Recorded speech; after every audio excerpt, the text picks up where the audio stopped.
Minutes after 8 o'clock, TGIF, and for those of you who are into this kind of stuff, it's also the day that the Olympics gets started. Yeah. In Paris, France. Good morning, guys. What's up? Good morning. How is everyone? I'm good. What about you gentlemen? I am good. I'm hoping and trusting that everyone who is listening, those persons local, those persons who may be in the region or international, I trust that all of you are as good as can be, and are well. Yes. Yes. How are you, Kortensia? I am trying my best to be my best as usual, as I would say. It is Friday. I'm trying my best not to let the energy, the energy snatcher? Yes. Take my energy today. But I'm all right. The Invisible Man, what about you? Oh, me, I'm good. What's in your cup, Jamster? Tea. No coffee. I'm having green tea with mint today. I have some cream of wheat. I'm sure it's going to be cold by the time I'm ready for it. Oh, Jesus, with almond milk in it. Let me see. I haven't had that in a while. I haven't had that in a long time. I used to love that. Poor cream of wheat stuck on the shelf. Nobody buying it no more. Everybody eating bread. Yeah. Oh, let me say again, I said that yesterday, but I want to repeat it. Congratulations to the Old Road United team, the football team, for winning the FA Cup. Yes, so they have won the FA Cup, and so I want to say congratulations to them yet again for that accomplishment. Based on my knowledge, and I could be corrected, I think this is the first time that they have won that cup. And so congratulations to them. In fact, I not too long ago spoke to one of the persons in the management to see if we could have them on Island Tea, so we could engage with them and have a conversation with them. Once it's approved, then that would be the way to go. Okay. Things have really changed with football. I remember those days when it was basically only the city teams that would be banging up the charts. Yeah. Remember when you ruled the scene? What has happened to them? It's just that everyone. I think it's just that everyone else has gotten better, so it's probably more even than it was before. Okay. So it's not necessarily that they fell off. Or it could be that they've gotten lazier. They got complacent. Yeah, I'm gonna say it. And the same thing would apply to village too as well. Like they probably got a little complacent, and then. Yeah. You know the best is in the West. Sugar Bowl's gonna get y'all. You may as well be from Sandy. The best is in the West. SB where the best be. No, OR. Old Road. Oh, Lord, acronyms and all. As well, and Virtues, Middle Island, Half-a-Tree, County. So that's where all the gentlemen on the team are from, those areas. You have persons, I find with these teams, you could have persons who are not from the area be a part of the team. There are persons who are not necessarily from the area in terms but they're part of the team. So again, the best lies in the West. Okay. We'll let you in that one as the guy that sang the song, where the brightest kids in school has come from. Yeah. So we'll let you win that one, fair and square. So what's on the table today? Unfortunately, I forgot my phone home with all of my notes, so I'll be lagging behind. I can't research anything. I can't click for anything as quickly as I hear it. So, oh boy. Yeah. So, we have had the increased number of homicides over, a couple of years. Span of a week. Yes. So, I mean, since the spike has increased. I think there was something by St. Kitts Nevis Times. There was an article with the comparing the years. Let me try to get that so we could perhaps have maybe that to have something. So here it says, and St. Kitts Nevis Times here, what they did is a year-by-year breakdown of the annual homicide counts. And they started from 2003 up to 2023. And so 2003, 10, 2004, 11, 2005, 8. See those numbers? 2006, 17, 2007, 16. 2008, 23, 2009, 27. So it began to climb in 2009. Went down again in 2010, 21. 2011, 34 homicides. That was the highest in the nation's history based on this article. And in 2012, 18, 2013, 21, 2014, 21, 2015, 28, 2016, 30, 2017, 23, 2018, 23. 2016, 30? 2016, 30. 2017, 23, 2018, 23, 2019, 12, 2020, 10, 2021, 13, 2022, 11, 2023, 31, and right now, 2024, we have, right now we have 20. Yeah. And so the argument has been made, a lot of persons, again, there are persons who had made the argument that during the latter time of Team Unity, the homicide rates went down. They are talking about the peace program and the like. Of course, there are persons who also spoke about COVID being a factor. There are persons... What was outside. Yeah.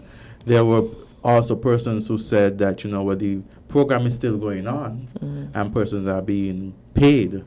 But what is the result? They are, based on the statements of the government, they have alleged that the monies that were given or utilized or earned by members on the peace, that those were used to buy ammunition and stuff like that. Those are statements that the government, I have heard them mention, the current government.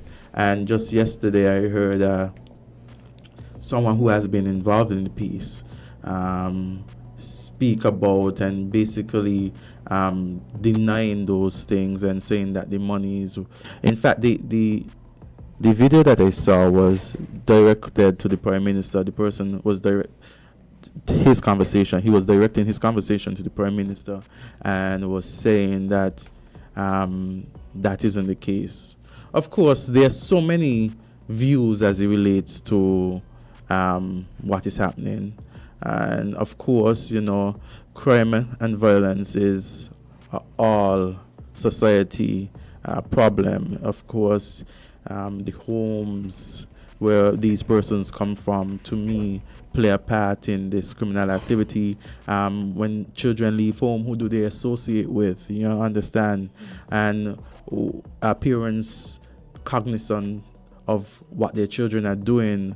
Are parents themselves responsible enough? Are parents influencing their children? And then we look at the aspect of government and community. Is the community doing enough? Is the government doing enough in terms of allocating resources, using the resources of the state to ensure that persons feel safe? I know yesterday we had a discussion whereby Mr. McMahon was speaking about, bringing back, not that he has left, because the hanging, that still is on the books. It's just that the utilization of that, based on case law, of course, it has to be used for the worst of the worst case, and the threshold is very high.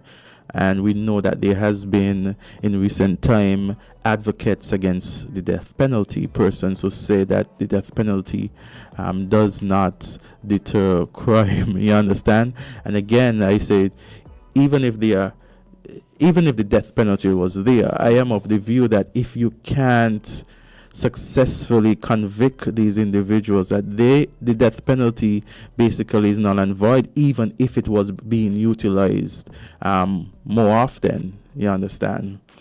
Because I said, and I used the example yesterday, and we all had grandparents, you know. You had your grandparents. I remember my grandparents, and, you know, you might do something, and, you know, if your grandparent catch you, if your grandparent catches you, you're going to get, you know, licks, spanking. But oftentimes you're quicker than your grandparent. You maneuver as a child, and so you might say, well, yeah, I'm going to get licks if I take, but first he or she has to catch me. If your grandparent can't catch you, you understand? But they do catch you, you know.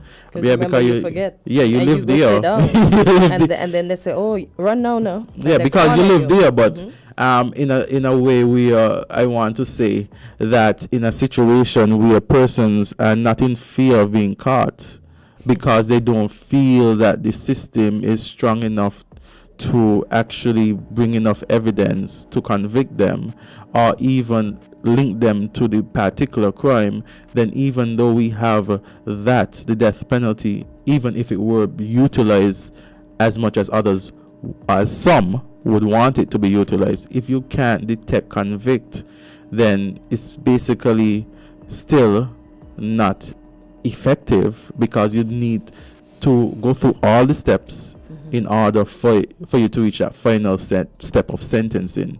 You understand? Everybody who has been charged, there is the presumption that you're innocent until proven guilty. And so that process has to be done before. Well, somebody left a question for you yesterday. So if there was someone that had a gun charge on them before the new law was enacted, would they be charged? Would they be given the sentence of the new law, or would they be given the sentence of the old law? Well, based on my understanding, it will be the old, because if it happens during the time the old law was active, laws aren't meant to be retroactive. That's a principle that we would apply, that laws aren't meant to be retroactive. So there's some laws that would say from an effective date, but generally laws aren't meant to be retroactive. All right. So you will be charged. That person will be charged under the old law, and who commits now will be charged under the new law. Oh boy. Well, to the question of, you were talking about, the capital punishment.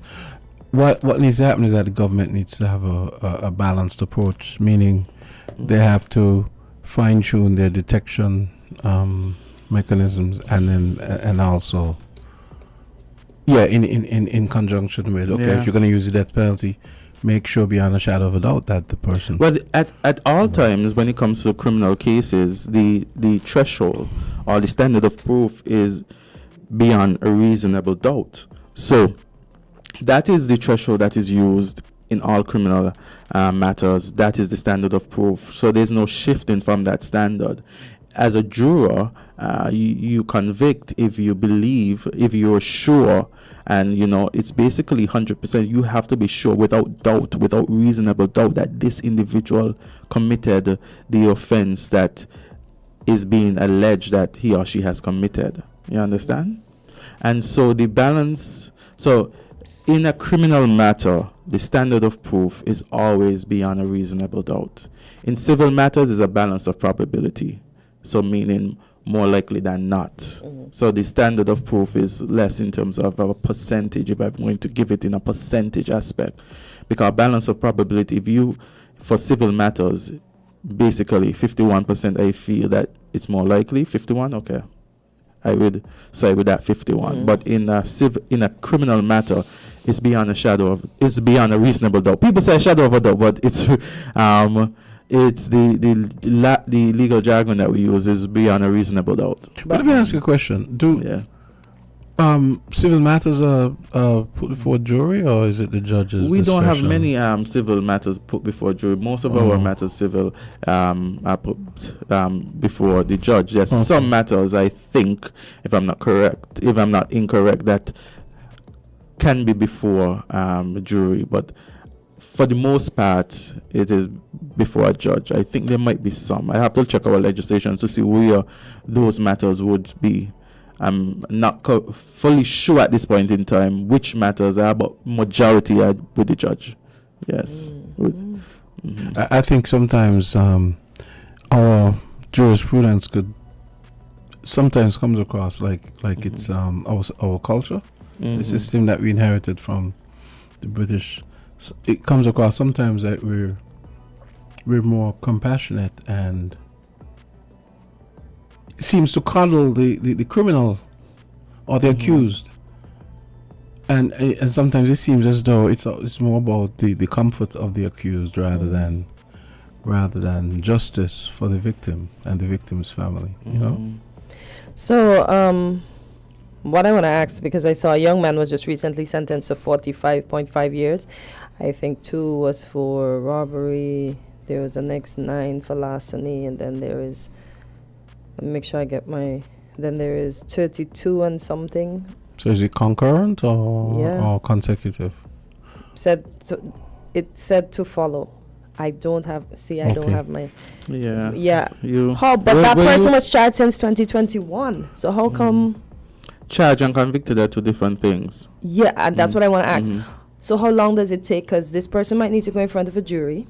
So how long does it take for cases to get on the go? That's the thing too. There's a process. You have to have enough evidence, even if you're charged, I guess, and then you have to go through. Usually, what they have now is a paper committal. So you, instead of having the PI, you have paper committals where you basically go before the magistrate. The prosecution will present all the evidence. So a lot of paperwork now, and then after the defense will have an opportunity to either critique or to accept it as is before it moves on to the high court. So it's a process. It's always been a process. I'm like, I spent whole 4 years waiting to know my fate. And then we have a caller. Caller, good morning. You're live at LNT. Good morning. Good morning to everybody. Hey Gregory, greetings. How are you? Blessed in Jesus' name and greetings in Jesus' name. Once more again, I thank him for keeping us alive to see this day. Okay, stay on the reservation now. Let's go. Now, as you were speaking about the death penalty and that sort of stuff, as I said yesterday, John Lott, his organization, Crime Prevention Research Center, did research, have posted research, that sort of stuff, and there are research that says the death penalty does not deter crime, and other research, more research in number, says that yes, the death penalty does deter criminal acts. You're talking about what? John Locke, right? You said John Locke. You're coming from John Locke? Yeah, John Locke. He have an organization called Crime Prevention Research Center, and if you go there, he have the different researches in 2 columns. Those that say it deters, and those that say it does not deter. How recent was that study?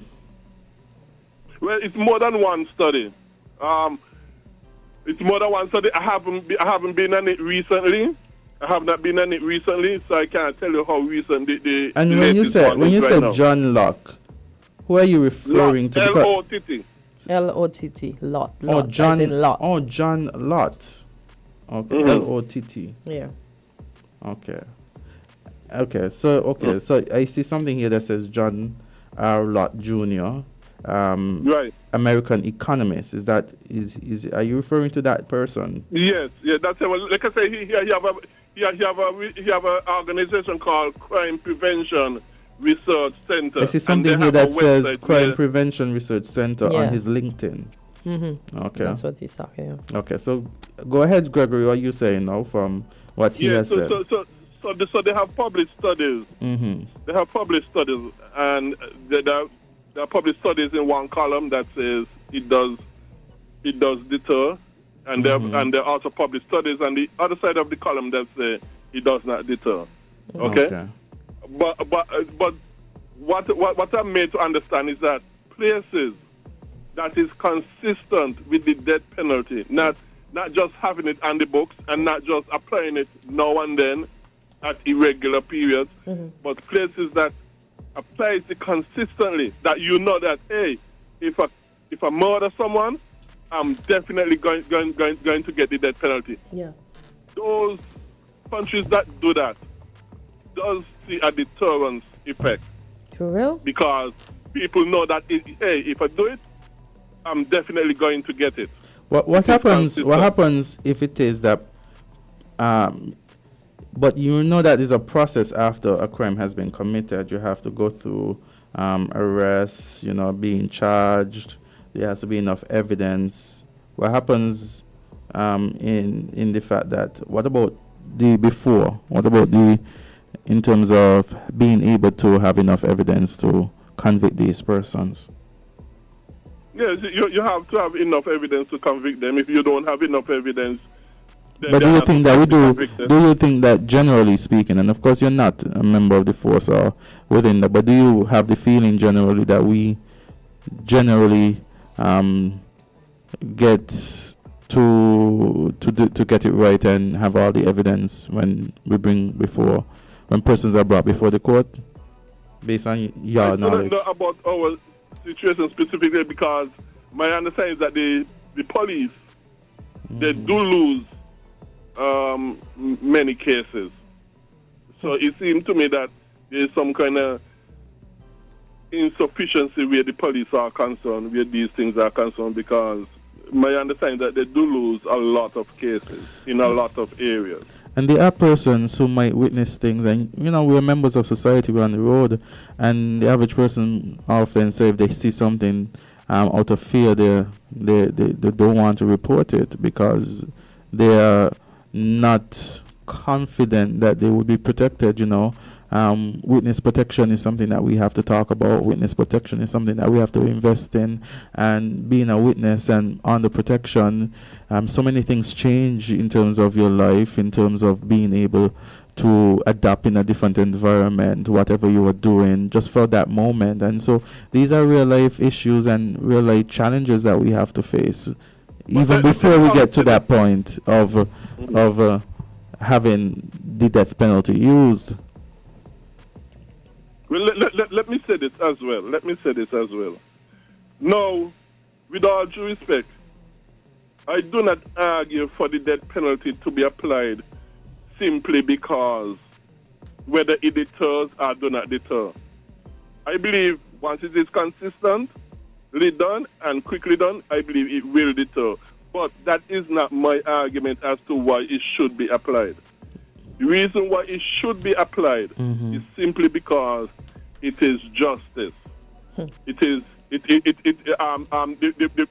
like I continually say, the Bible says man was created in the image of God, and if you kill him because of that issue, because man was created in the image and likeness of God, the Bible says if you take a life wrongly, if you murder somebody, and I use murder because all killings are not murder, self-defense is okay. Very okay, the Bible agree with that. But if you murder someone because that person was created in the image and likeness of God, your life should also be taken. That is justice where the Bible is concerned, and that's the reason for the death penalty. Not whether it deters or not deters, even though I believe it deters. Another thing is that when it comes to evidence, another Bible principle is that if witnesses are found to be liars, the witnesses are supposed to suffer the penalty that the person, if found guilty, would have suffered. That's another biblical standard. And it should take 2 or 3 witnesses, no less than 2 or 3 witnesses, to convict a person on anything. Okay. These are the Bible standards. People just say all kind of stuff, including people who profess to be Christian, that the Bible can't apply and the Bible can't this and the Bible can't that. But the reason we are in the problem today that we are in is because of man laws and not the Bible laws. And that's the reason. And man laws cannot get us out of the mess that we are in. It would only dig us deeper in the mess. We have to take the Bible laws to get us out of the mess that we are in as a society and as individuals as well. Okay, Greg. Thank you for your contribution. Thank you too. Thank you. You're welcome. Okay, let's take a quick break, guys, and come back. 8:35.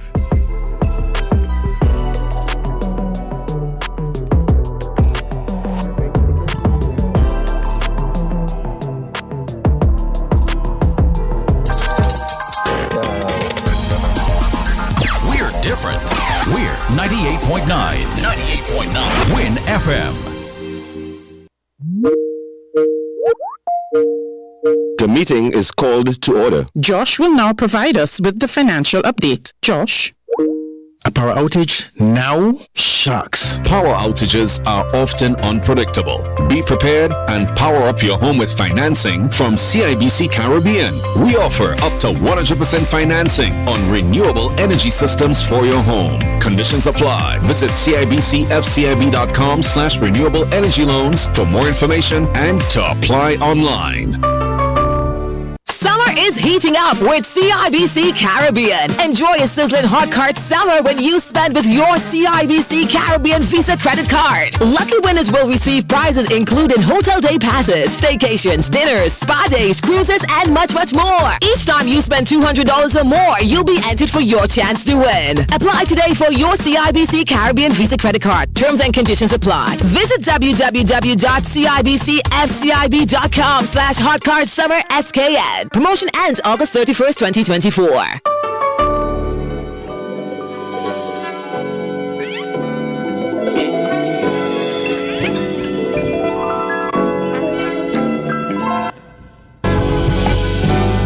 And we are back. We are back on this cool Friday morning. Jams, I was just telling Azard, right? Mm-hmm. Look at the U.S. per se. They have the death penalty in almost all the states, right? Almost all. But look, people are still in gang violence. People are still killing each other, knowing the eventuality could be dead. Y'all don't understand this thing, at least for me. People must be punished still. I don't care whether it deters or not. You did something wrong, that's a punishment. Yeah, it's as simple I as understand that, but I'm just saying, I'm just speaking to the deterrent that it's not working. Because you know they have those harsh laws in Arabia and Iran and stuff, and you still gonna go steal to get your fingers or your hand amputated? That doesn't make sense. When it comes to punishment, Jamster is pro death penalty, right? Oh, absolutely. Yeah, so he's pro death penalty. Right. Jamster, do you believe in if you steal you lose an arm?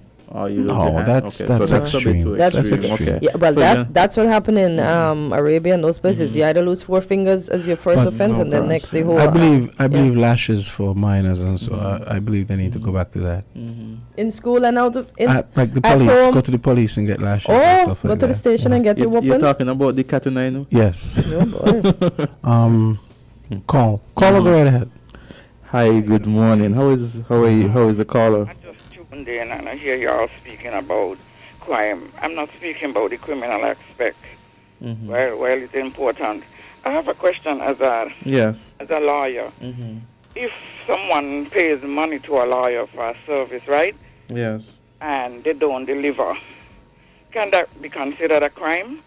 When you say they don't deliver, I paid a deliver, lawyer in 2018. I had a property which I was allocated by the government. But since I live overseas, I rented the place. Yeah. I came home in December 2018, and I went to the lawyer's office January 7th to get the person out.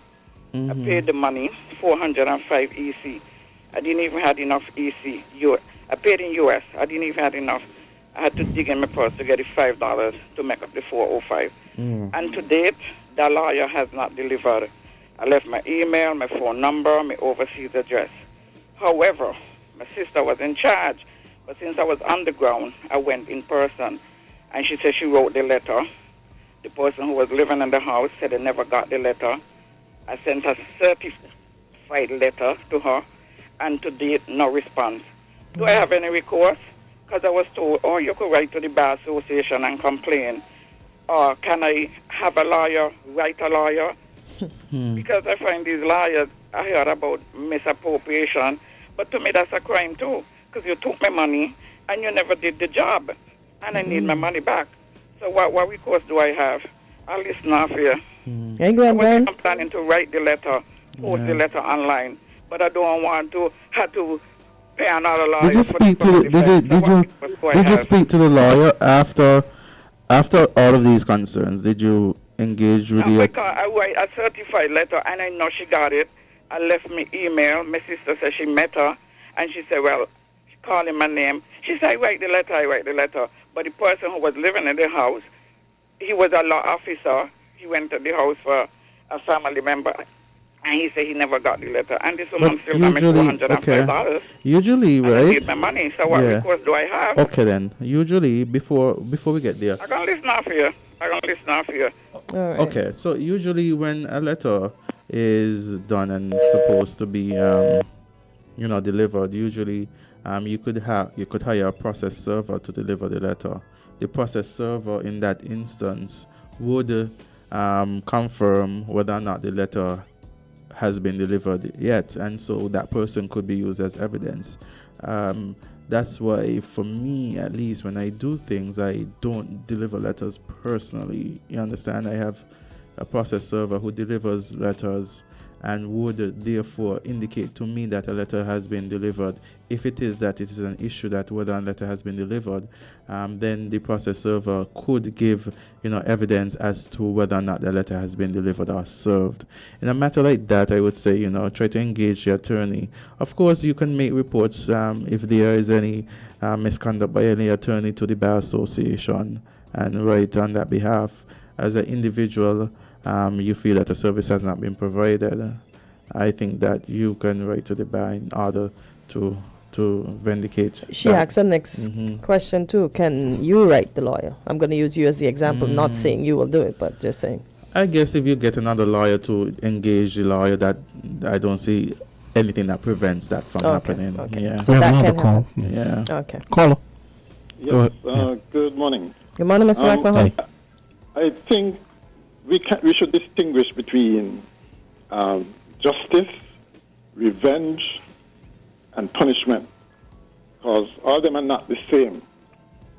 Okay, just executing somebody because they found they were found to be convicted of guilty of murder. That's essentially revenge. It's state-sponsored killing. It's essentially revenge. How is it revenge? Why did you kill him? Why did you execute him? Because according to Gregory, using Bible law, an eye for an eye. Okay, and how does that make you feel? How do you think it makes people feel when somebody who, for instance, have done a particularly gruesome murder is executed? Feels good, doesn't it? Well, maybe for the person, I don't know. I've never been through that, so I can't answer that specifically. No, but society as a whole, they want blood. They want revenge. But is it society that wants the revenge? Or I don't even think it's revenge, as Greg said. How is it revenge? Why do you think public executions were so popular in the old days? People enjoyed watching that. Wanted revenge. They did something. Yes, they did something wrong. But they wanted to. They want you to suffer for it.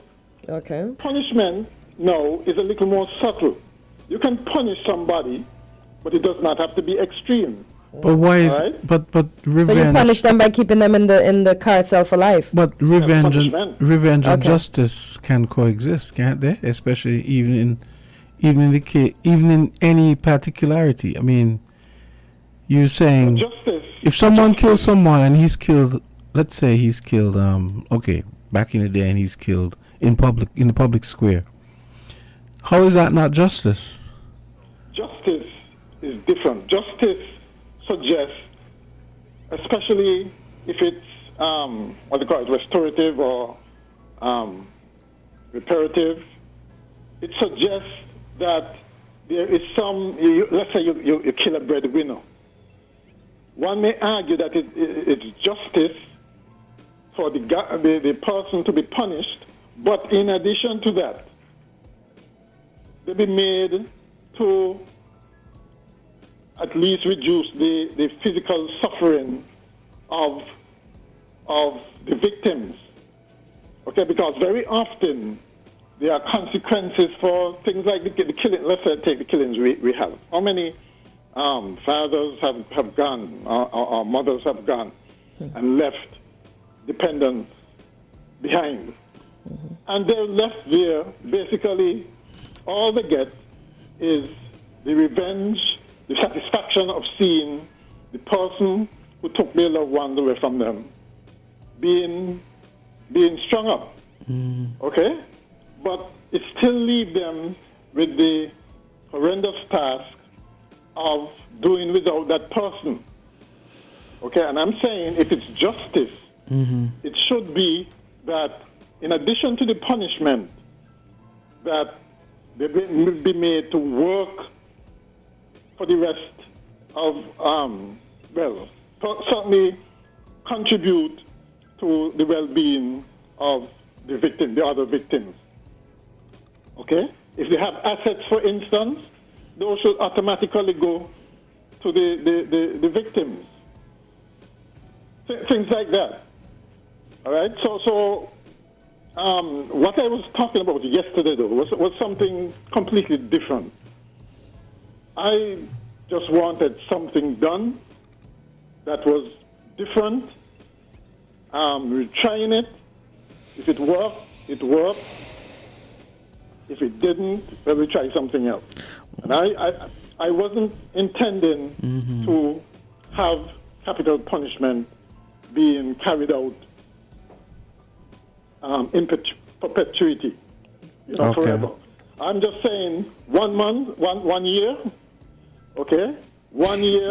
Actually, and see if it actually makes a dent. Actually, I thought of you this morning when I was listening to news on WINNFM, where Kevin was reporting the bit where the Prime Minister said, we need to have a sit down with the, I guess, all the stakeholders and so on. And I thought of what you said, so I'm actually thinking maybe you should show up and. No, I mean everything is fair game for consideration. Right? I express my opinions on here, so I don't have to show up there. I mean, it's well known. Okay. There will be a seat. I'm sure there will be a seat for you, Mr. McMahon, at the crime symposium. You would be surprised. Yes. You would be surprised. There's not a seat for me anywhere. Well, they'll walk you out. They'll escort you out. But the thing about you when it comes to I don't think, and this applies to practically everybody, in terms of the politics here, right? They generally want sycophants. You generally want what? Sycophants. Meaning people who are going to toe the line without question and yes, man, ass kissers, yes. Yeah. That's generally who it goes for. Or for people who would probably give material support to campaigns and that kind of thing. That's just the politics that we have. Okay? And unfortunately, I don't fit the bill in any of those respects. Of course, the usual nepotism and cronyism. I don't have those kind of contacts. So sorry, there won't be a seat at the table for me. But they are welcoming all stakeholders, Mr. McMahon. Huh? They are welcoming all stakeholders. Make Mr. McMahon laugh. Let me tell you something. See, that's something that we've tried before. Okay. Have you seen where it's been applied successfully? What has? Symposium and generally I regard them as talk shops. But for me, right, I said that yesterday that a symposium, you have so many people there, you have a short time to talk, you go into your meal groups for about 15 minutes, and then afterwards you then put your points up of what you have, and then you break for lunch, and then you come back. They're too short a time to deal with serious issue, and sometimes I've been to these symposiums as a youth, as a teenager, And oftentimes is a pretty way of saying we're going to talk about issues, but I think a more internal, face-to-face, you put where the camera, you put where the pictures, you talk and you trash out what needs to be done. You invite persons to the table and you trust them with whatever knowledge you're going to do. But at this symposium, you take information. Sometimes these things aren't even implemented after. And sometimes it seems as if it's just a pretty picture to paint. Right. These things are. But I wanted you to say that before I could say it, because then they might say that I'm being political. You understand? Well, it applies. It don't apply just to you. It's a feature of our politics. The photo ops. You realize how the photo op is so important. Is considered so important nowadays, rather than you see. To me, if you're doing something good, people should see and feel the results of what you have done. It will speak for itself. You don't have to well, go yeah, because a lot of politics, the whole process of ticking a box. A lot of consultation. A lot of the policy and politics is performative. I mean, it's not about substance; it's about show. You know? Yeah, but you see, they may argue that it's what works. It works in the past. Many a politician has been successful by just using that method alone. And yes, people do respond to things like that. People do respond to your presence in public, your how you carry yourself, how you speak. Those kinds of things are indeed important. If you're charismatic, that's who people are. That's the kind of social beings. I believe in more of a more intimate focus group interaction where you meet with focus groups. You have maybe the whole day with that one focus group. Or you tell them these are the areas, present or whatever. You come there and you meet with the next set. When you have so many people in one space for such a short time, there are going to be so many ideas, and at the end of the day, the time will run. Some of the ideas may be good. Yes, There's no question about it, but it's more difficult for them to gel in a forum like that. And generally speaking, anyway,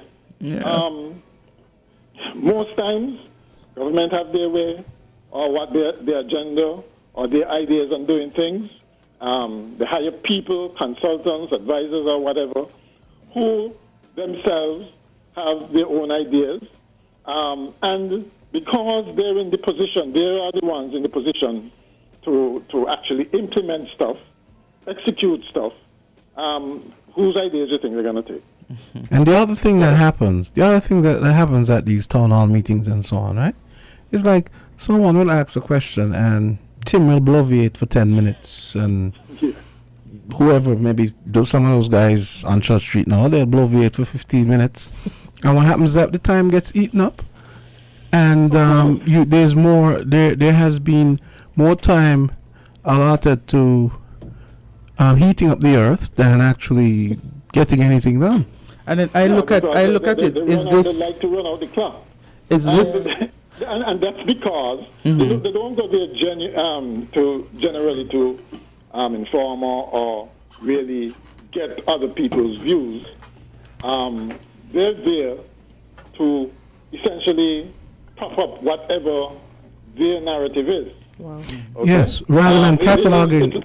It's not about listen. I don't think generally they're about listening. Exactly. Wow. And cataloging the suggestions. I can recall Mr. McMahon Johnson and Kortensia. Yeah. I can recall that the People's Action Movement extended a letter, wrote a letter and asked to be at the table. Of course, that was not met with support. It was said that no other government has ever sat with the opposition in a manner like this. And yet here we are, right? And so now we have a symposium. And I wonder, are they being genuine? Is the government really being genuine? They say they're going to invite political parties and stakeholders. Of course, at a national symposium, we welcome all interaction. But again, the setting, there are going to be so many persons, so many different ideas in a short amount of time. How do you process that?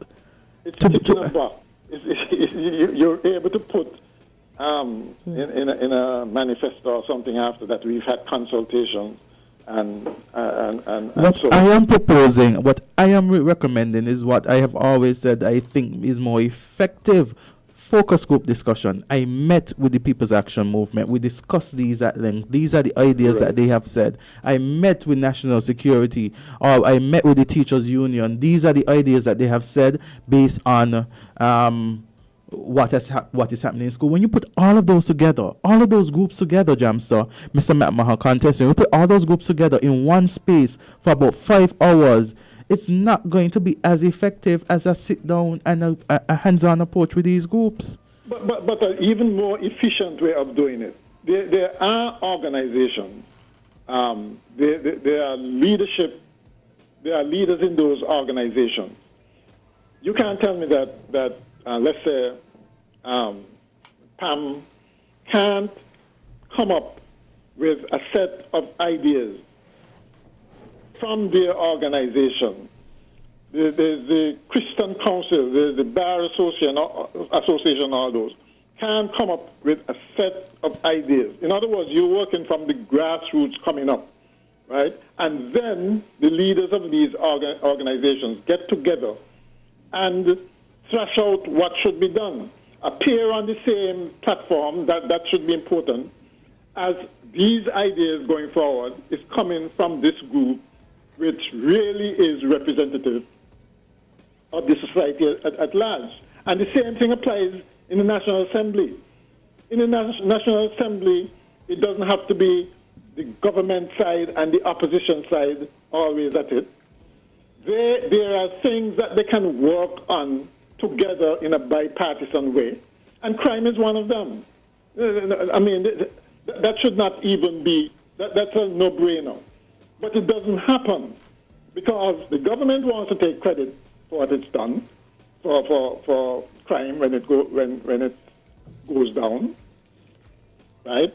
And the opposition is, on the other hand, wants to lambaste them for not tackling the problem effectively. Mm-hmm. So they're not really working together in the interest of the country at large. They're working in the interest of themselves, of their parties. Yep. Right? And that is where the leadership comes in. You have to be able to transcend that natural animosity and antagonism and conflict. I think, Mr. McMahon, that and bring the whole country together. Mm-hmm. That is the challenge. Yes, but it doesn't happen by a speech.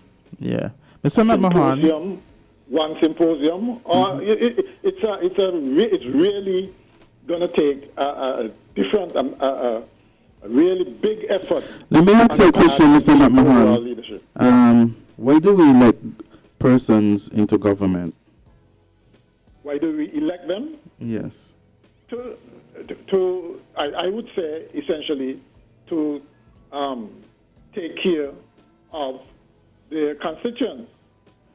Okay, the constituents alone? Well, I'm talking about an individual, let's say an individual who's running for office. Your constituents elect you, essentially, to look after their interests. Okay. Right? So, but... yes, there's a bigger, once a government is formed, right, there's a bigger picture where you have to look after the entire country. But shouldn't that come first? Which one? The country. I feel like that should have been your original answer. Which one? The country looking after. Yes. Yeah, not just your constituents. That's what I'm saying. Yeah, but still. In our system, right? We have in a parliamentary democracy. Essentially, you have constituency representatives. That is where things start, right? You don't form a government until after. But when you form a government, Mr. McMahon, in addition to being the MP for, let's say, constituency number 4, you're in cabinet and you're given a ministerial portfolio. You understand? When you're a government, I mean, there could be opposition MPs. They're not given portfolios, but they represent their constituencies. You understand? So Azard is speaking it into existence. No, all of them MP for number 4. And actually, that's one of the things I had a problem with Sean Richards with. in my estimation, he didn't represent the constituency down there at Sandy Point well. Okay. So, but what I'm saying, right, before we go on to that, what I'm saying that we elect a government to lead the country, right? And because we feel that these are persons best suited or better suited to lead based on what the options that we have or the options before us. And so the government must do just that. They must lead on initiatives. You understand? They must, if they realize that there are things that aren't happening in the country, that ought to happen in the country, they must be the leaders that they presented themselves to be. And so when it comes to crime and getting the community together, in addition to the opposition, yes, and other community members, yes, but they too have to lead. There's no argument there, right? That is why I don't accept the argument that, some of the excuses made that, the government can't do everything and it's not the government's fault that they're shooting people and this kind of thing. The government is there. The government is there to keep us safe and secure and look after our interests. Which is why the country and so on. Which is why don't give me no excuse. Which is why your original answer should have been like I said before. Sometimes you just have to say, "Look, get it done," right? That's all you have to say. The or else is implied, right? Mm-hmm. It's implied. If you don't get it done, then somebody else got to do it. Go give somebody else a shot at doing it, and that is the essence of accountability. And government should always be accountable. Of course, yes, you can make all kinds of experience. I've learned in my relatively long life that you can find something to justify just about anything. It's a fact of life. You can make even the worst thing sound reasonable, right? But at some point, you have to bite the bullet and say, ultimately, the buck stops here. And there's only one thing in our system, the buck stops with the leadership. I just hope when the Prime Minister made this he made this call, he's prepared to put partisan and party ego aside and truly make it about the country and about the public good, because that's the only way we're gonna solve this problem. And I hope we don't have a situation where maybe Azard et al. Present a good idea, and just because it comes from them, Pam or whoever, they try to downplay it or dismiss it. Or, I mean, this is an all hands on deck affair, you could say. And it should be seen to be that. Yes. You know how it would look if, for instance, at that symposium, and it doesn't take a symposium to do it either. A town hall meeting would just be better, wouldn't it? A what? A town hall meeting, or you can have both. I'm not really too concerned, hung up on the forum. But all I would like to see is that the Prime Minister, it so happened that the leader of the opposition is, he might have well crossed the floor as far as I'm concerned. But leader of the opposition, the other opposition elements in the house, in the thing, get to just stand up together in one forum, raise hands in the air, clasp hands, and say we are all on the same page with this criminal activity. It has to stop, and we are going to do whatever it takes to stop it. And if it fails, all of us fail. If it succeeds, all of us take the credit. Just that simple thing, like the Manly Siaga concert that they had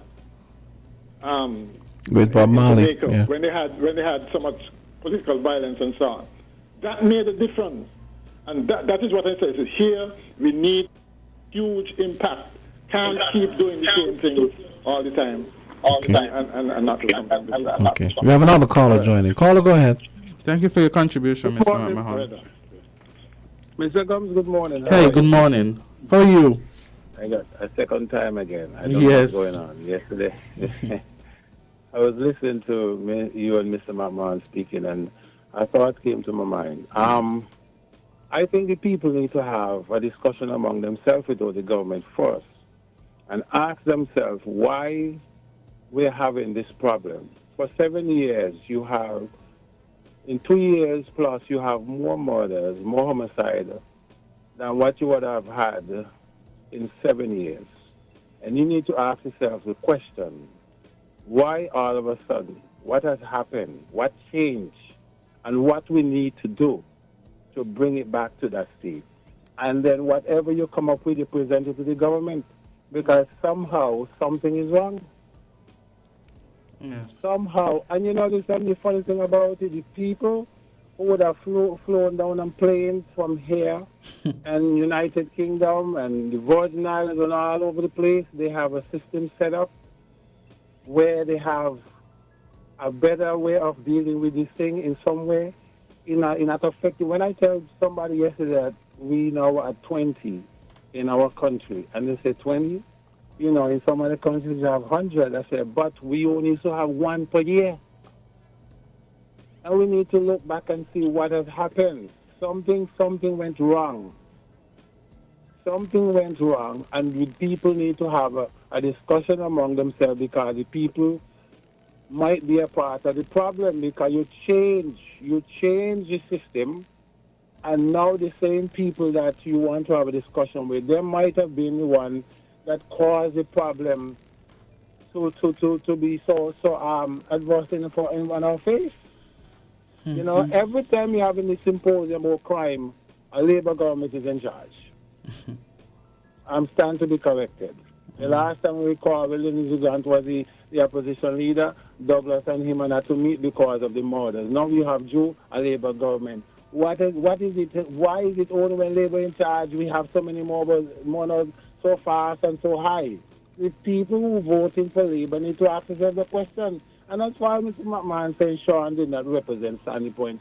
Douglas, it was said that the St. Paul's was the poorest and the worst constituency in the entire country, but yet they voted for this man and made this man a multi-millionaire. You know, Mr. McMahon, so I think it goes both sides, but we need to have a discussion among ourselves before. Don't bring in Juliet. And then present it to him, say, you might be the problem, you may have to go. And see how we can implement a system, how we can recall government. You cannot have this government sit there for the next 2.5 years, and he come in only when 3 or 4 murders taking place at one time and he make a speech. That is not going to help. You know, someone did point out that statistical fact early up in the year. That and the person actually WhatsApped me and said, yes, this is true. The murder rate goes through the roof on the Labour government for whatever reason. It is what it is. Call go right ahead. I'm going to listen. Hi, good morning. Thank you for your contribution. Good morning, Azard. Good morning. Kortensia. Good morning. Morning to all. I have not called in the program for the past 3-4 days. I wish to do a little review. In terms of what we are being confronted with in the nation, I don't think any draconian measures will do it, suffice, because the gentleman just made a point there. When the former administration was there, they could have taken draconian measures because there were so many suggestions by the general public. They could have taken them on board and do something and come up with, I mean, that's frightened mongering and so forth. It's not going to work. Include the would-be persons. Have a conversation with the would-be persons. Let them feel like they are a pattern, as much as they are deviant now. Give them a sense of belonging. That was already established. I think there needs to be penalties too for administration. If administration come into office and they will change things that has worked, has proven to be to work, and then they change it, and then lo and behold, the reverse has happened. There needs to be penalties to any administration that's going to come in and throw the baby out with the bathwater. Let us get legislation to hold their feet to the fire in more ways than one. This is not nice.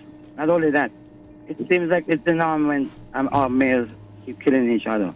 But when it spill over to our mothers, our women, irrespective of whatever that person might have gotten involved with, it speaks for volume for other things.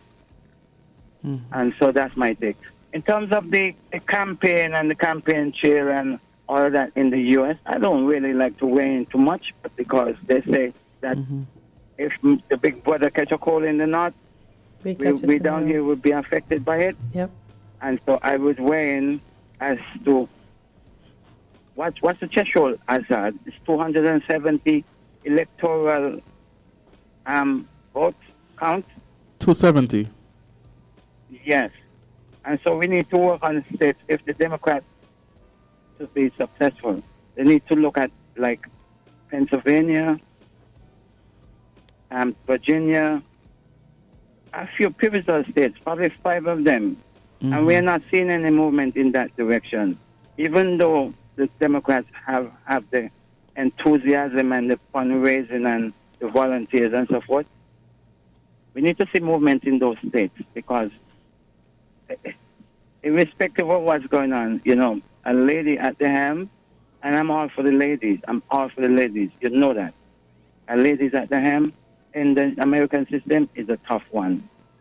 So we wish her well. I mean, the whole Caribbean, she have Jamaican parents, at least one, and you know, we wish her well because the Trump and the and you know the 2024 agenda and all of that is not looking nice for us. Thanks for listening. Thank you for your contribution. Thank you for your contribution. Okay, guys, let's take a little break. It's 12 minutes after 9 o'clock. Let's take a little break. Island Tea continues.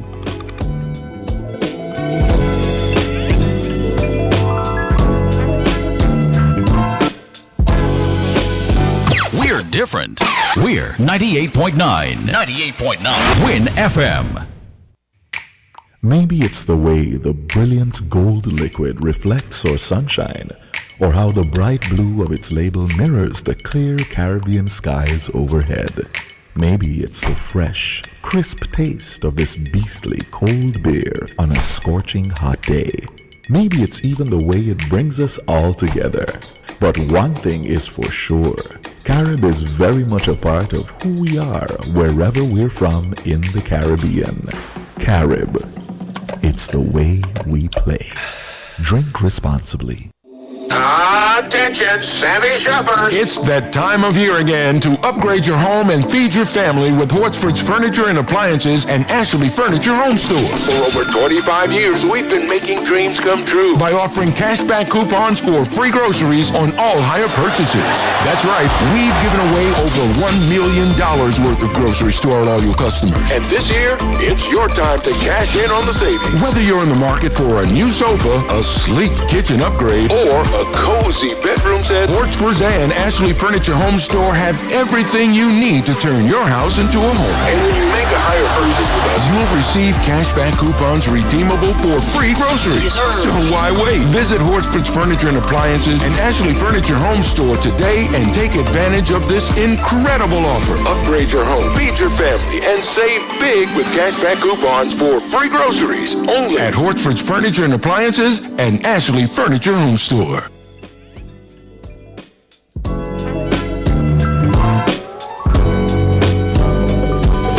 And we're back. I just wanted to let the listeners know this. For the Olympic opening ceremony, in case you guys are wondering, it's going to start at 1:30 p.m. this afternoon. That would be 7:30 p.m. Paris time because they're 6 hours ahead of us. Yeah.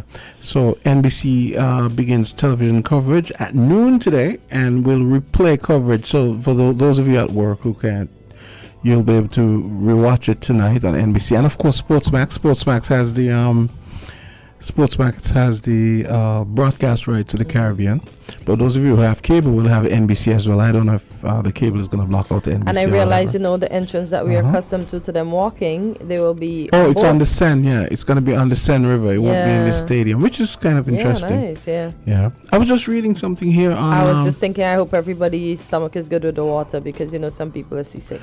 Yeah. And even though it's not that rough of a water, still it's a water. Yeah. Yeah. I was just reading something here how they've been rounding up homeless people from Paris and busing them outside the outside of the city every country has the issues, huh?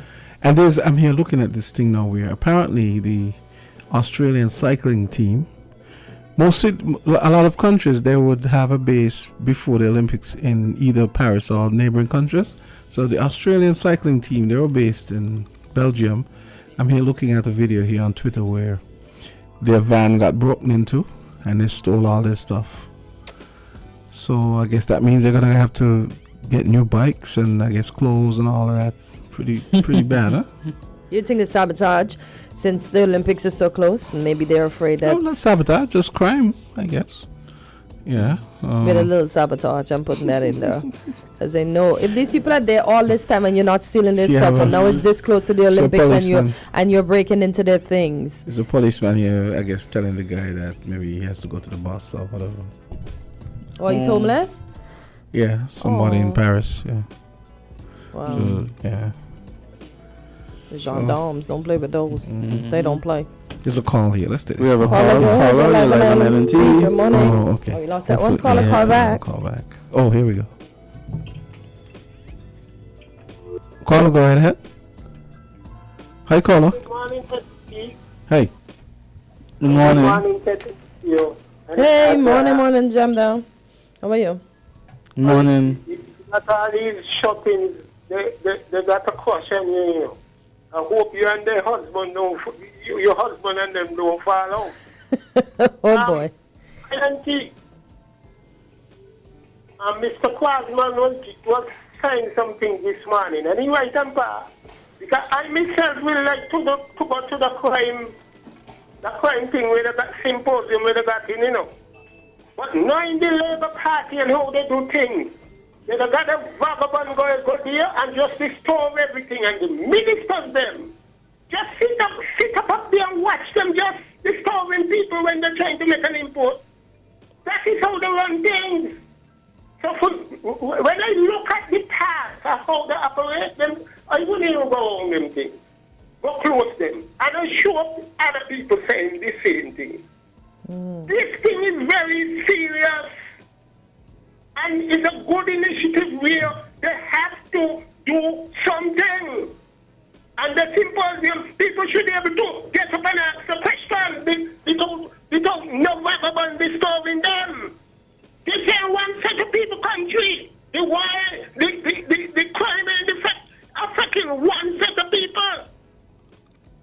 We fall long, we really gone long, Another thing I want to talk about is the two got, Westbourne got and College Street got. Why the vagabond boy down Church Street can't get Park and Beach, go in these guts and clean up the guts? Like how we always be around this time moving into August in the hurricane belt. Why? What listening that this government is doing? What are they telling us these kind of things? A storm come, all the garbage coming down in town. Huh? That's how they want to run a government? I'm very disappointed with that, that me gon' talk, Me gon' talk because I born here. Nobody bring me here, born here. I don't want to know that, but I born here. I don't understand what's going on. When you look around back, look at the enforcement them on the road. Nobody works about that. Well, let me do the most important thing. They got a job to do. Clean up the guts. The too much sugar don't clean since about in March. But let us go ahead, man. They're going good. Have a good weekend, Island Tea. You too, Jam Down. Thank you for your contribution. You too, thank you. Oh boy. It's sad to hear. all the things that are happening, and how the people feel that when they go and they participate in the symposium, that their ideas and the knowledge that they would have extended are not being used. So they're not in choose to go to any other any of the others. I'm sure you've been to symposiums before, right? Everybody's been. It's a lot of persons, a lot of ideas. It's so many talk, and at the end of the day, you wonder if all that was said is captured and implemented. It's. I believe in more focus group attention. Okay. So for the powers that are listening, as Azard said, let's do it focused. Let's not do it symposium. Hi, good morning, caller. You're live on LNT. Hi, good morning. Yes, it's me again. Now, first of all, I would like to say the website for John Lott Jr. organization is crimeresearch.org. Crimeresearch.org. Kortensia had said, look, in the U.S. they have the death penalty, but you see, and it's not deterring anything. But you see, the U.S. is just much like us.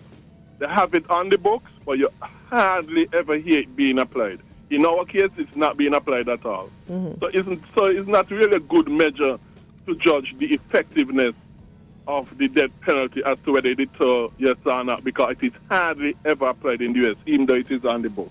Because you have a lot of people still waiting to be executed on death row in the U.S. and a lot of people that get stays and a lot of people that continue to try their case over and over in hopes that they get life instead of death because they don't want to die. And not only that, but they don't say if you're in jail for a certain amount of time, it is now life. It is now what they call cruel punishment if they now hang you because you've been in jail for such a time. Okay. So the death penalty hardly ever gets applied in the U.S. So it's not really a good measure to judge the effectiveness of the death penalty. Okay. Where the U.S. is concerned.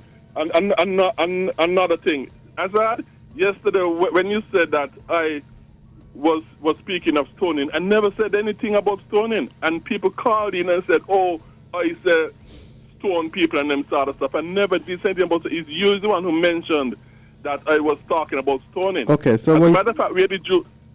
Go ahead. Where did the stoning come from then? As a matter of fact, where the Jews are concerned, it seems as though hanging was the preferable method of applying Gregory, the death penalty. So you said, sorry. So if I did say that, I do apologize and I retract that statement. Stoning, to the best of my knowledge, was only applied, applied to adultery and maybe blasphemy. I'm not too sure about blasphemy, but not for adultery for sure. But in the New Testament, divorce now is accepted in the place of stoning for adultery. Where it says accepted in the place? Is divorce. Hello? Where it says accepted in its place? In the New Testament, in this new covenant time, divorce is now accepted in the place of stoning for adultery. So you're saying that if one divorces, that in the old covenant. So you're saying divorce is let into adultery now?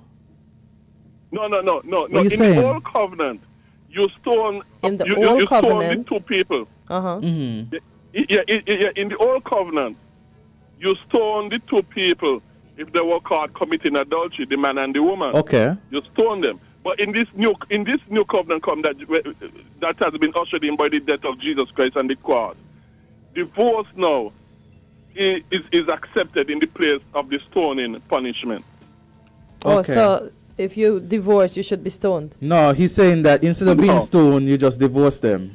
Exactly. Okay, cool. Exactly. No problem. Thank you, Gregory, for your contribution. But lastly, one of the big problem again for the crime issue is that families are defending their members no matter what. And it's very interesting that even people who are respected in society, and I have seen it, even people who are respected in society and are highly regarded in society, when their members get involved in criminal behavior, they defend their members and they make it look like as though you who is the victim and you who is speaking out against the wrong of the family members.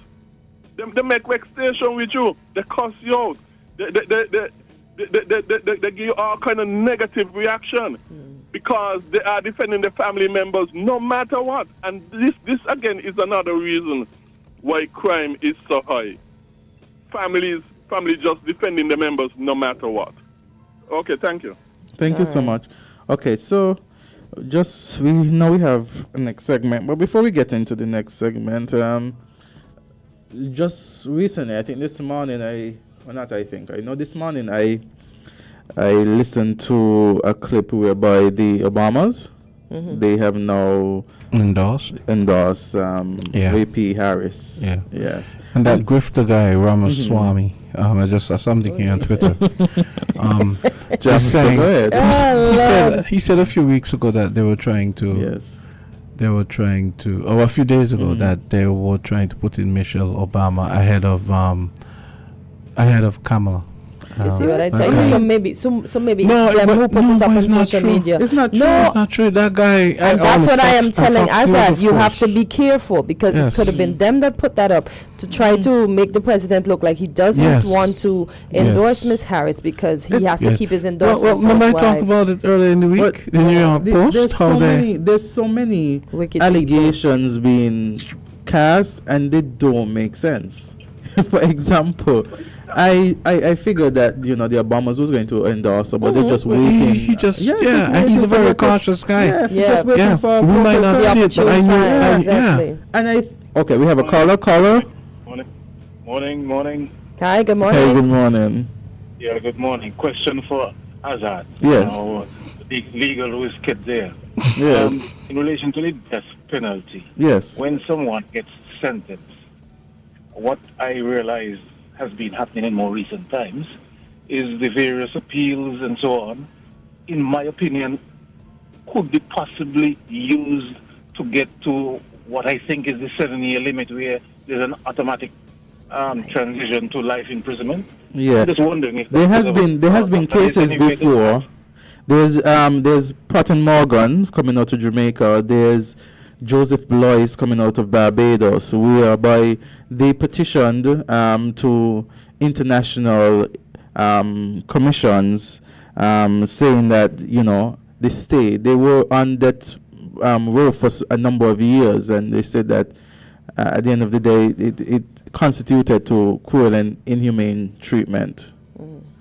And so I asked the question, I'm wondering if that is not being used as a strategy to avoid the death penalty, and if something can be done about it, accelerating the process so that you get more speedy trials. But you see, to avoid that possibility. Otherwise, all I have to do is get the delays for appeals, and I know for sure then I wouldn't be sent to the gallows. Yeah. Anyhow, I'll just have. Yeah. Before you go, and of course, there is some level of strategy that would be behind it when it comes to defense counsel and their clients, and I don't take away that maybe more likely than not that at that time during those matters it was a strategy by the defense counsel, but at the end of the day you put forward a submission, and once the submission has merit, then it's for the court to deliver on and give its verdict. And so the case has determined that undue delay pending trial or pending the sentencing, could constitute as cruel and inhumane treatment based on the wording by our own constitutions that persons aren't supposed to be subjected to cruel and inhumane treatment. And of course, when the crafters of the Constitution did that, perhaps they never contemplated that being there, but it doesn't take away the fact that the court interpreted it as being that. And so we talk about the death penalty, and again we have to look at the fact that the Privy Council, based in its ruling, it's in layman terms, it has to be the worst of the worst, and quite frankly, hardly anything has been classified as the worst of the worst in recent time. And so the death penalty is there, but and then of course in England we have the Privy Council. Privy Council is an English court, or foreign court of appeal. But you look at England, and England has abolished, based on my knowledge, the death penalty. Okay, before we go to of course the interpretation of it. When you look at the fact that the UK has abolished it, Privy Council ruling on it in a way they have, it could be argued on an academic standpoint that effectively, based on its use and how often it's used, maybe it's quote unquote abolished here, but not on the books. You get what I'm saying? The fact that it has not been used, the fact that it has been used, everything, but actually, all but abolished. Yeah. So that's for academic debate and stuff like that. For the persons who want to write. Well, let me ask stuff. you a question. I thought of it when you brought up the Privy Council. What is your take on? Do you think we should accede to the CCJ or we should maintain the Privy Council? I have always been for republic, independence. I don't have any objection to the CCJ. Hey, just stop giving me a politician answer. Forget the republic stuff and so. You should be. I am not opposed to the CCJ. In fact, I think that we should, in terms of true independence, not only independence politically, but independence as it relates to our legal framework in getting our own identity. Jurisprudence. I think I have no objections to the CCJ. Okay. Yeah. Okay. On that note, we get ready for Fireproof. Let's get a word from Rams, and we're gonna come back. It's 9:31. Found the sound 98.9.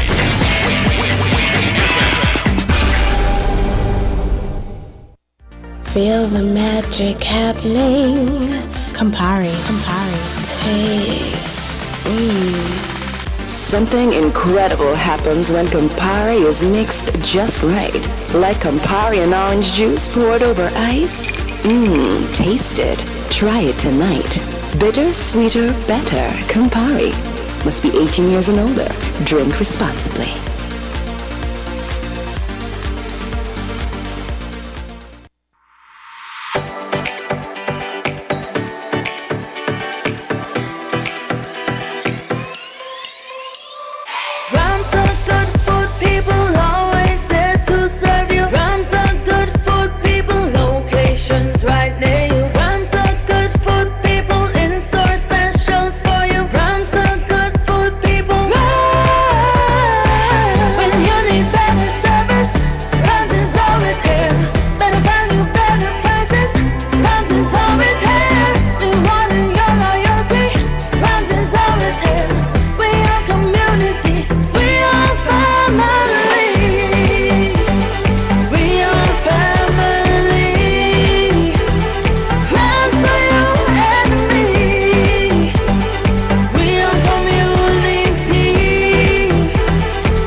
It's time for Fireproof. It's 9:33. Morning, officer. So I hope you guys had a fire-free week and a great camp. And a camp-free week. I'm sorry, a camp-full day. What are you saying? I want to coin the term, but I'll get confused. Fire-free, and then I want to say I'm coining this term, a camp-full week. Camp-full week. Okay, that's gonna work. How's the camp going so far? So how was the camp? Well, good morning to the person in the studio, and the radio listeners. Yes. The camp was successful. Wonderful. We met our objectives. How was the attendance? Because I know you had a bit of a competition with the football camp. So how was the attendance? Attendance, we could max it out. They say 100. Ooh. Wow, that's a lot. That's more than the previous year, if I may ask? Yes, 30. Last year we had around 70. Okay. You see, the thing about it, right, when you have camps and they're consistent, you already have your own market already, So persons looking forward to coming back.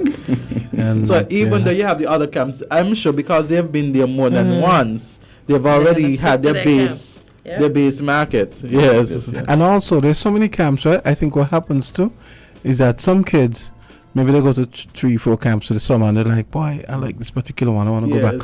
I'm gonna go back to that one next year rather than that one. Or sometimes I'm sure you probably had return campers. Yes, we and did. school is out. That's thousands of kids. Yeah. You need 100. That's a lot. 100 is yeah, that's a good amount. Yes. Yeah, so the sponsors did came out. We get a good handsome amount of cash. Yes. We still have some left back as well. Oh, so you're holding it for next year? For the next year. Okay, good. So that's, I want to thank the peer ones, firstly, for sending out having confidence in the fire rescue services, to allowing the children to come for 1 week. They're now asking for next year to extend it to 2 weeks. Wow. Because it was so filled with fun and adventure and good goodies to eat. Yes, I can imagine. The kids are ensuring that their bellies are filled while they learn. That's good. So the sponsors, as I said, they came out. We will, the tank. We don't have all of them. Have all of them, but we're still waiting to fine tune a number of them before we leave out anyone. Oh, okay, yes, makes so sense. Next week, saying it's the news, we just do a full recap of the camp. Okay. But the executive, I want to thank the executive committee and the subcommittee as well, week after week, give up their time off to come to plan for this wonderful camp. So, just want to say kudos to them and thank them very much for such a wonderful camp. St. Kitts Nevis, the police force came out, defense force, Skelec came out, National Bank was wonderful. The children were so excited as they were being taught about how to learn to save and do not squander their money. So I want to thank National Bank for coming on board as well. Natalie Fo. Yeah, first aid, very wonderful. Teaching the children what to do in an event that they get a cut, burn, teach them some new maneuvers. Like if someone is in a position, you put them in a recovery position in order for them to breathe more easily and this kind of thing. So I can assure you that the future of these children here, when they go back home or to any other camp or to school, and by the peer ones, the grandmother, auntie, whenever they see them doing wrong things, scratching the match, and then oh we go, scratching the match, turning on the stove, turning on the gas, and then scratching the match. That's dangerous. See the other way around. You scratch a match and turn on the gas. Yes. Yep. Very well. What to do in an event? We also ask them to go out and tell the parents to get the smoke detectors. Very important. Good fire stuff. extinguishers. We taught them about 911. We also taught them about the evacuation drill. What to do in an event that there's a fire in the home.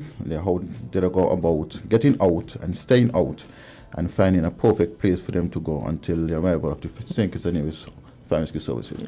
So it was a success. And I say I want to thank WINNFM also. Week after week, persons keep listening, giving us. As soon as we exit, we start to receive some calls. So this is a wonderful program. I want to thank you all for having us here week after week. No pleasure. No problem.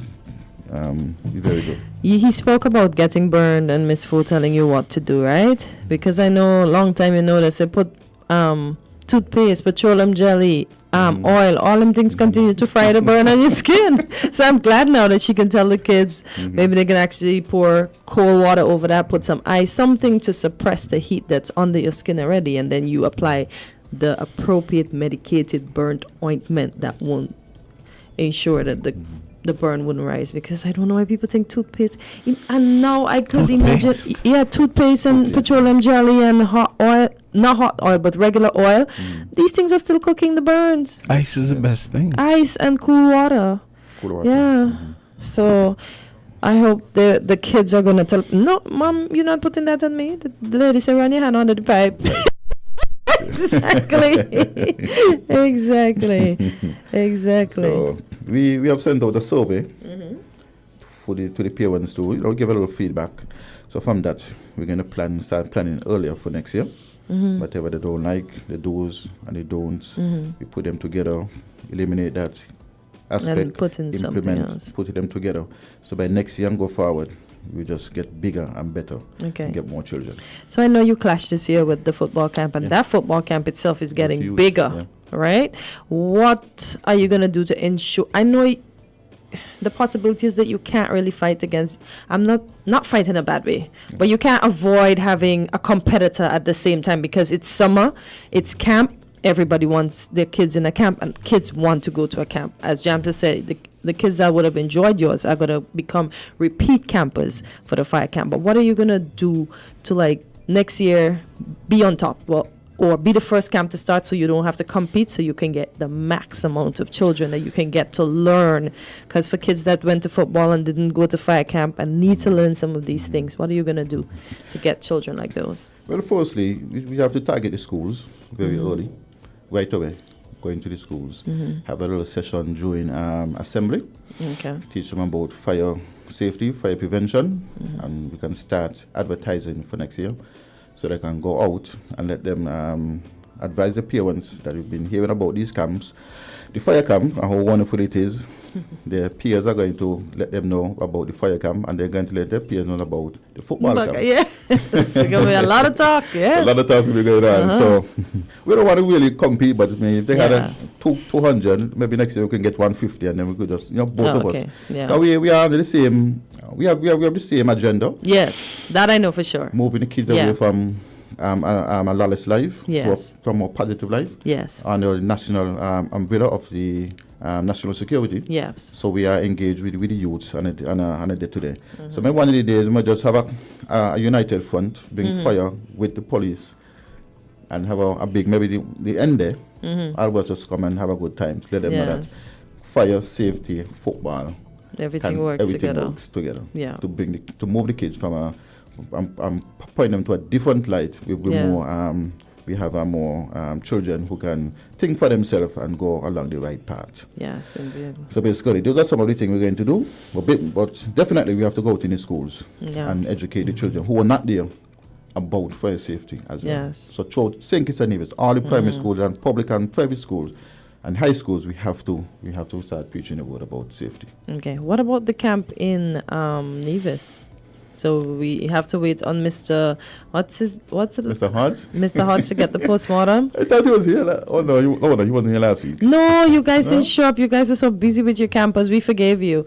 No, we didn't see you guys, gentlemen, last week. Yes, we had we were planning for the match, but rain came down. Oh, so the match never happened? No. And I didn't even realize because I think I was busy. I went that way to do some training. So yeah. Yes, the gut was running and rain was coming, and parents were like, "No, put it off. Don't want the children to get wet." I wouldn't put my child in the rain either. That's for sure. So we just had a little small get together at the school. How did the children feel though? Yeah, that was sad. Oh. They had on the white shirt, the sneakers, the they were jeans. ready. We have them. We put on some costume and them ready to go in town. Nothing. Oh. Very disappointed. You could imagine. We could imagine. Sorry about that. Next year they're going to be big and better. Yes. Yeah. So basically, that's it. So as we are right now for the fire rescue services, just want to let the people, the general public, let them know about the safety aspects, the do's and the don'ts as it relates to fire safety, road safety, crime and violence. We are up to 20. Yeah, we're up to 20. Very sad. The last murder was really sad. Yeah. So we're just asking persons, to come on board and assist with the law enforcement, see something, say something, and let's hope that we are professional enough to keep the news that we receive at a level and don't spill it all about. That is one of the concerns that persons we were have. Just talking about. Giving information and having that information, kept without persons, kept confidential. And the thing too, how our system is, if you're a witness, and someone has been charged, and you're a witness, you have to give evidence in court. Yeah. Maybe you can call in and say what you see, but you use the voiceovers, so nobody know who you are. And that's the thing. I think there was discussion about making changes whereby you don't have to present in court, but I don't know how far that has progressed. And you see, the credibility of you speaking over the phone too could become something of questioning. Like, are they telling the truth? Why can't we get them out here to swear in the Bible? But then you're concerned that you're going to be seen. These people are going to see you. They're going to tell their families and their friends who you are, and then there's problems. The accuser should face that person who is making the allegation as well. Wow. Sorry, they accuse. There's the principle that they Yeah. accuse. If you I have understand. accused me of something, I Yeah. should be able to. You should See. be able to face me Yeah. and tell me. You know. Yeah. I understand. Oh, what a world we live in. Yeah. We have to get it solved, though. We have to get it solved. But at the behest, you see, you want to, but then you see how where that factor comes in. I don't want to say the fear factor, but you see where the concerned factor comes in. There are a lot of concerns. Yeah. Wow. It's a complex situation, you know. And Very. then you have parents too that, not saying that, and this, you have parents who know that their children are doing not good things. Okay. But never said anything, never tried to intervene, and when now confronted with the law, of course, you know, as parents, would they still protect their children? Yeah, you know? it's their So kids. yeah, so that you have to face that reality as well. Wow.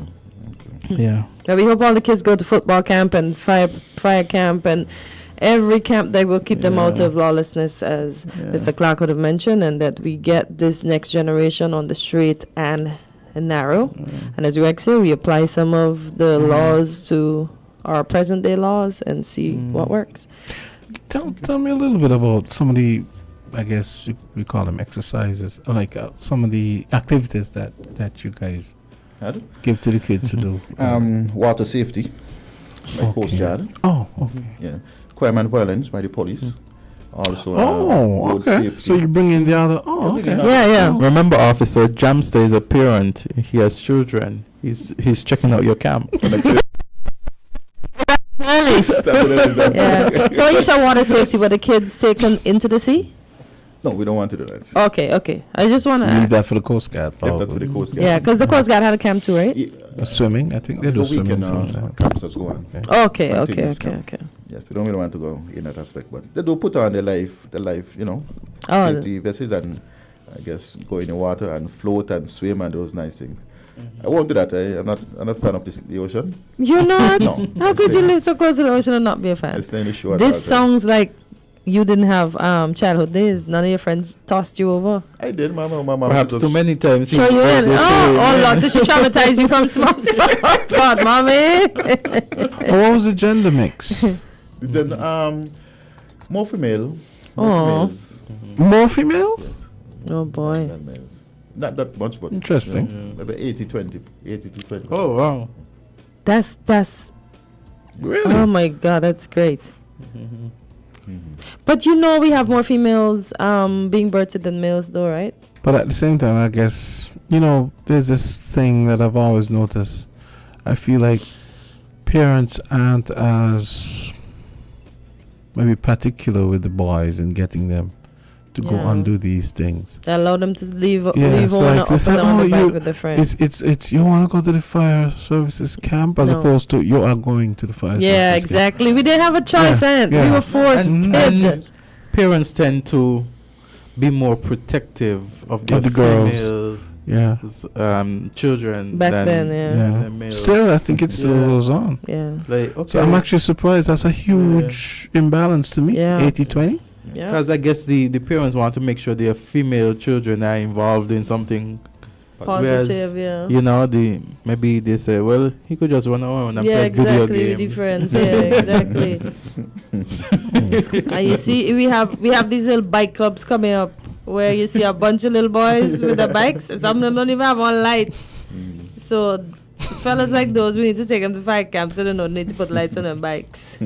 But usually the males, they have their games and they're home and they're playing the games. If not playing the games, they're on the bikes or they're up in some Up and down. They probably rather stay home and play Xbox or whatever. Yeah. Okay. So parents, we're imploring you next year to send out the mails. Yeah, and when you look at the fire services, it's more like you guys do a lot of practical stuff, but again, it's more academic in a sense. When you talk about the schedule, you talk about these kind of things. When you look at the sports camps, it's dominated by the males because that's they're doing more practical, they're doing the football and stuff like that. Well, you would have thought that the fire services would have been mostly guys, though. You know? Hello, we have to wait to hear the postmortem for the football camp because we might be surprised too that they had more females up there. Because when I passed again, I had the opportunity to see the folks again. The young lady was in the same spot. Miss, what was it? Webb. Miss Webb was in the same spot with her. A lot of females at the camp. A good bit. So I'm waiting to hear. But Miss Webb's group was mostly little boys, so I was like happy to see that. Because it's football, I think you capture more males going the. But the Empower, that's a female camp, that was and a female camp. That had a good lot. And then there's a next camp happening over in the Newtown area, and I saw plenty of females going there. to that one. Which camp is that? Well, I haven't been down there, but it's somewhere in that area behind Valley, right? Okay. Yeah, in the football field. Not the football field facing the road. I saw them yesterday in their jump. So you know who signed him up for that camp? Who? His mom. His mom signed him. Yeah. See.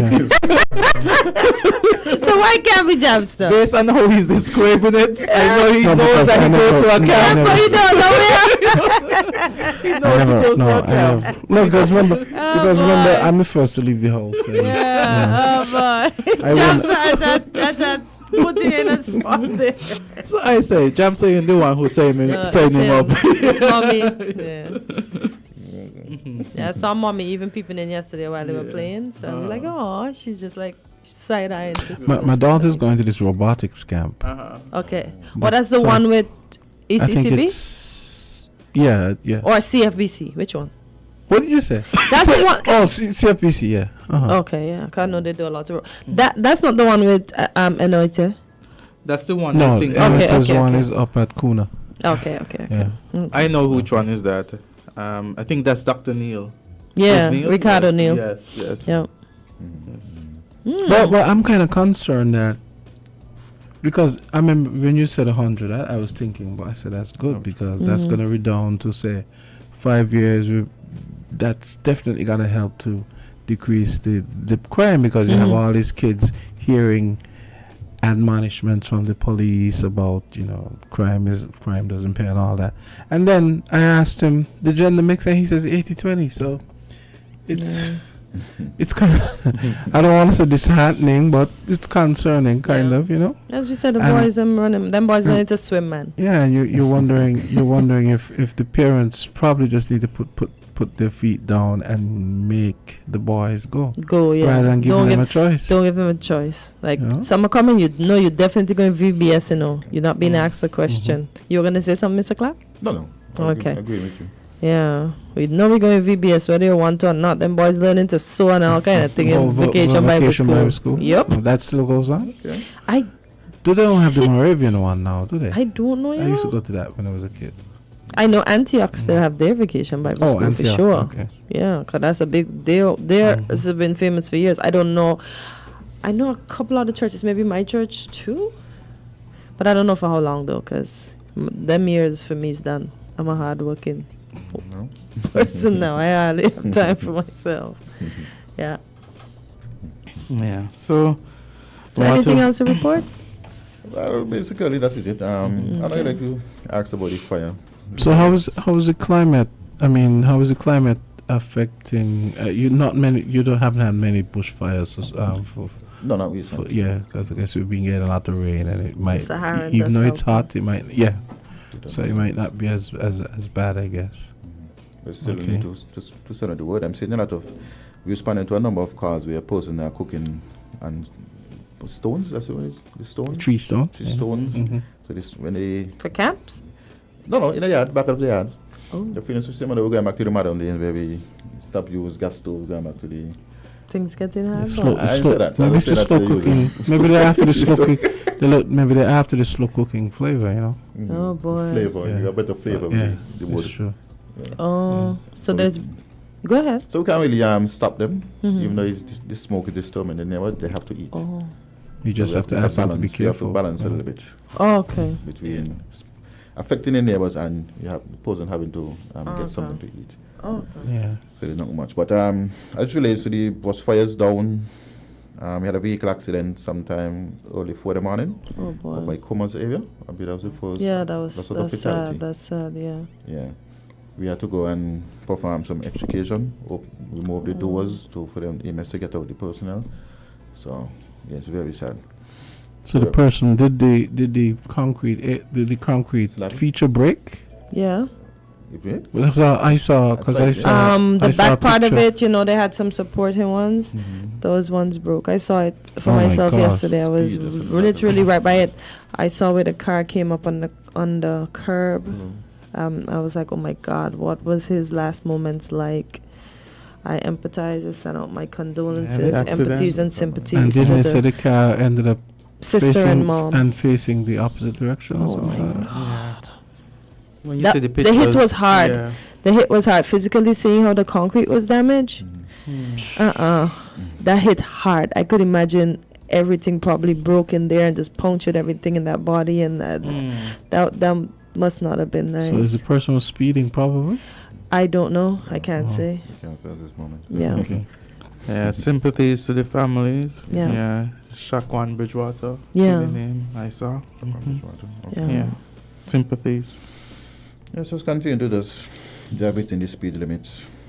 Yeah. Be cautious on the road. Yeah. That's And if we're gonna nod off a little bit, let's just pull to the side, lock up, and just take a little nap. Yeah. Especially like that one. If you're tired, just Yeah. pull to the side. Not saying that is what happened here, but just in No. general Yeah, cases, yeah. Just Let's take a call. Yeah, a call. Fireproof, go right ahead. Yes, good morning, guys.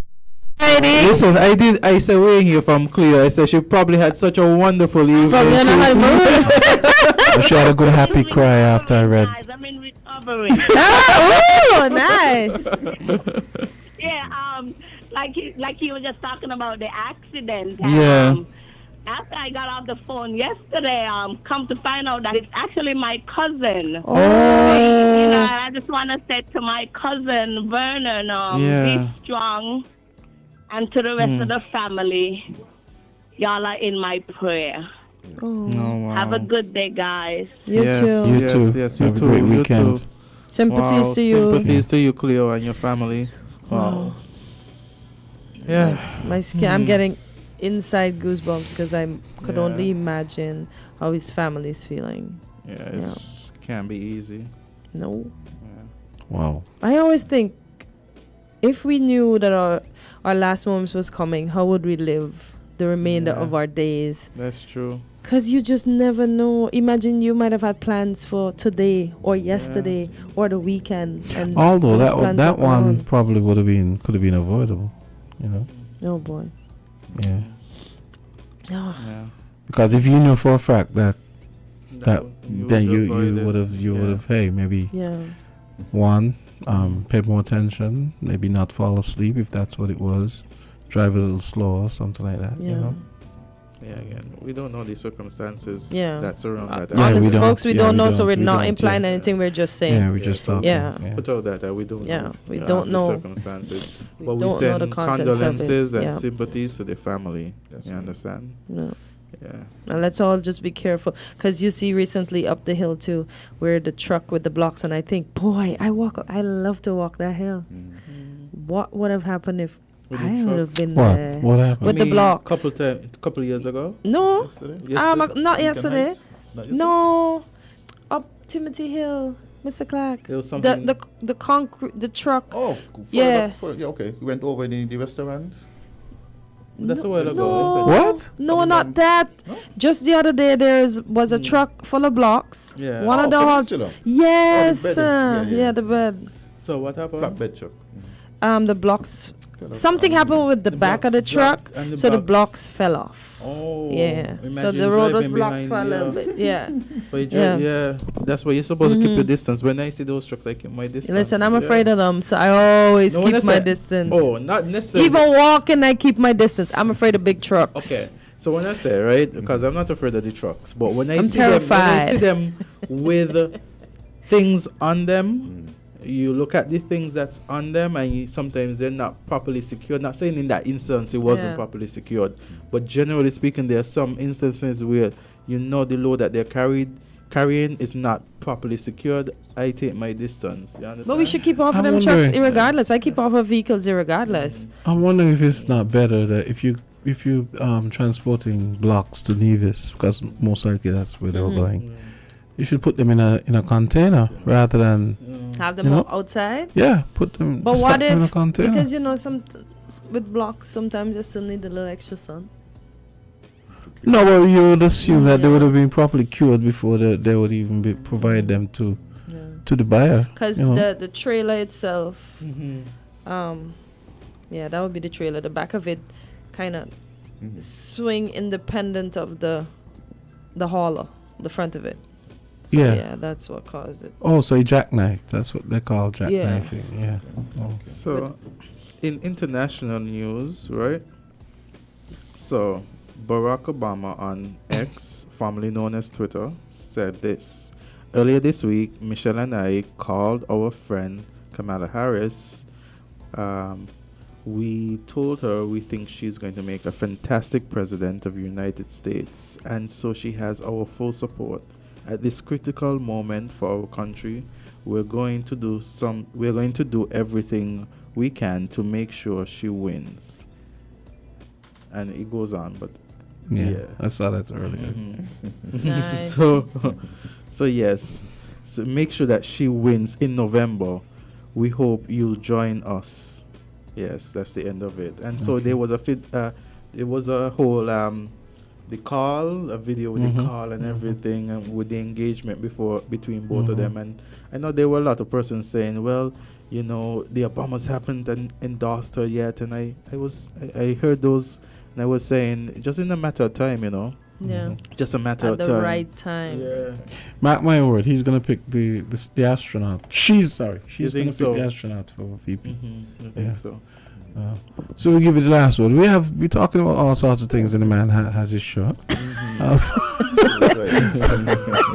No, it's 10 o'clock now, so I figured we had finished with that and just going with the closing. So anything to leave us with, Mr. Clark? Just remember, safety. The life you save might just be your own. We are on standby. Thanks to Nevis Family Services. Anytime you call us, we'll be ready to respond. Professional firefighters, well trained, well disciplined, ready to move at any time to assist the general public. Okay. Yeah. Thank you. Thank you so much. And Tree Stone food sweet, but just be careful. Yes. So everyone, do have a wonderful weekend and do have a safe one. If God spare life, see you on Monday. He will spare our lives. Let's be positive. So Monday, 8 a.m. Yeah. And just reminding folks, the Olympics, the opening ceremony starts at 1:30 p.m. Now remember, France is 6 hours ahead of us, so it's actually going to start at 1:30 p.m. this afternoon, and NBC will, and I guess Sportsmax will replay it tonight at NBC is going to replay tonight at 7:30 p.m. and I guess Sportsmax will also replay as well, as they have the right to the Caribbean. So we have swimmers in there, one from Nevis especially, so make sure you're glued to your TV to back him, okay? Yeah. Okay, guys. So everyone have a great weekend and fire-free week as usual. Yes, Chevridge, she is having her superfood thing tomorrow. Tomorrow. Yes, it's at I think it's 7. Sweet 7:30. Is it 7 to 8? Is it? Pull it up. We can't sit around him. We have to represent So it's sweet and savory. Jams are gone for the poster. Yeah, so for sure. We have to do this. Yeah. So folks, all the people out there interested in conscientious and healthy eating, it's from 7 p.m. to 8 p.m. tomorrow, Saturday, July 27, 2024. And we have Yam and Sweet and Savory present Superfood Diet and Nutrition Workshop. And so, guys, the venue is at the Sweet and Savory in Frigibed. That's by Royal St. Kitts. Yeah, the plaza. It's $150. Get a your mere tickets. $150. A mere $150. You're gonna pay more than that to go to the doctor. Yes. So save your spot, guys. If you want to contact them, you could contact them at 869 665-7612. Yes. And you can get tickets at Sweet and Savory Bistro and HCMD Urgent Care Clinic at the Buckley's Roundabout. Yeah. So what you're going to be doing, you're going to be learning how these foods can improve your health and alleviate diabetes, high blood pressure, and other diseases. And you'll also learn how to incorporate them into your diet. And you get to sample them for yourself. And don't forget the goodie bag, of course, containing pouches of supplements included. So, folks, you have to go out tomorrow evening at 7 p.m., please. No petition time, and support NAM plus Sweet and Savory as they present the Superfood Diet and Nutrition Workshop. And if you want to call to save your spot, you can call 869-665-7612. 869-665-7612 for the Superfood Diet and Nutrition Workshop tomorrow, Saturday, from 7 to 8 p.m. at Sweet and Savory Frigate Bay, St. Kitts. Let's give them the website. What's that? I mean, the email. What's that? Shop Eat Thrive. Shop Eat Thrive, as in THRIVE at gmail.com. Yeah. Yep. Yeah, we said it plenty, so go out and support, okay? Yes, gotta go out and support. Thank you, officer. Gotta hook up our girl, Chevrolet. Yep. Yeah. Alrighty. James, I think it's Lash's time, so we all have to run. Yes, for sure. We're going. No, absolutely. Same place, same time. See you guys on Monday. Have a great weekend. Fireproof, accident proof, everything proof. Okay. Just be good. Thank you. Yes. You're welcome.